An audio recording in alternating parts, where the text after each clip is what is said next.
it won't be a spoiler, but the story opens with a young couple who are on their honeymoon. He is Israeli, she's a British Jew who moved to Israel to be with him. And she notices that he's very uncomfortable in England.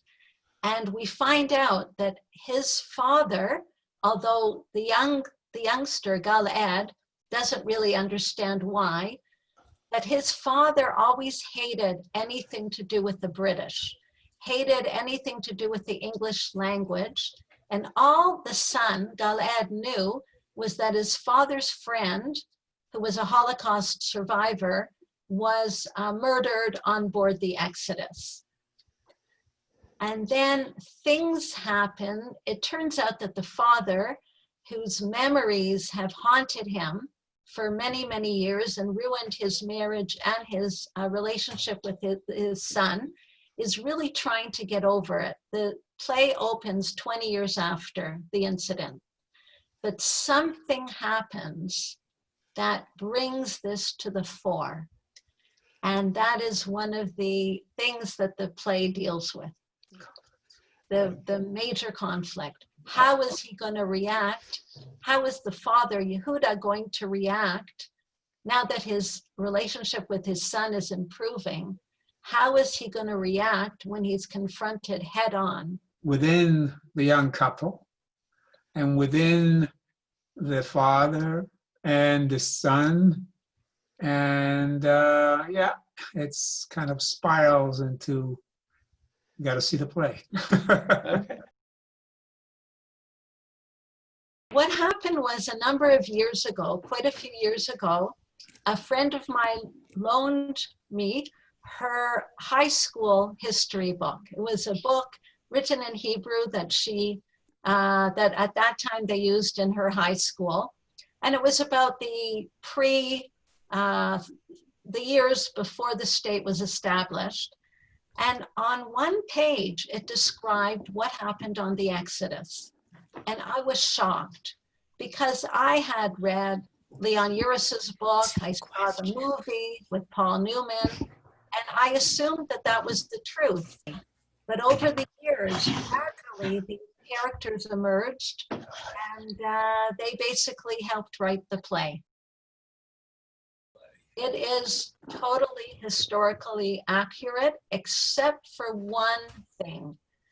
The man whose head was bashed in by the British, he was one of the American volunteers, Bill Bernstein, Zichrono Livracha, and there were two young boys who were shot on the Exodus.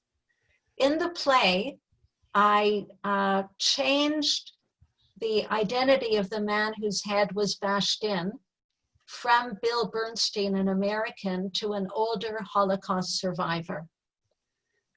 But other than that, the play is totally accurate. And as a matter of fact, we had discussions every night after the performance. It was easy because we're in Jerusalem. But after one of the performances, a woman came on stage who actually, as a 9-year-old, was on the Exodus. And she was asked by a member of the audience, how accurate is the play? And she said it was totally accurate. Of course, I couldn't go into all the details, but all the details that I did mention are historically accurate. That character of an older Gal-Ed, which has like, I don't know, 3 lines in the play. The way it was originally written is that the young Gal-Ed just puts a hat on and moves to the side and he's become the old one. But our 20-something guy just couldn't do it. Couldn't do very well. So I went there, and as I sometimes do, try not to, and I demonstrated to him what I meant that he wants to, that I want him to do. And then Yudit, and then the other actor said, you should do it. And I said, no, I don't go on stage anymore. Eventually, I ended up on stage for those 4. Perfect. The message that comes out in the end is that we need to tell our own story. We cannot rely on others.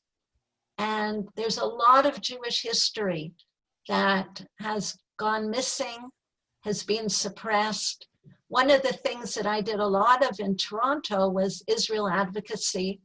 And also I have a webinar that people can look up, Israel and Palestine, a look at the words that turned history upside down, to try and share the history that has been suppressed.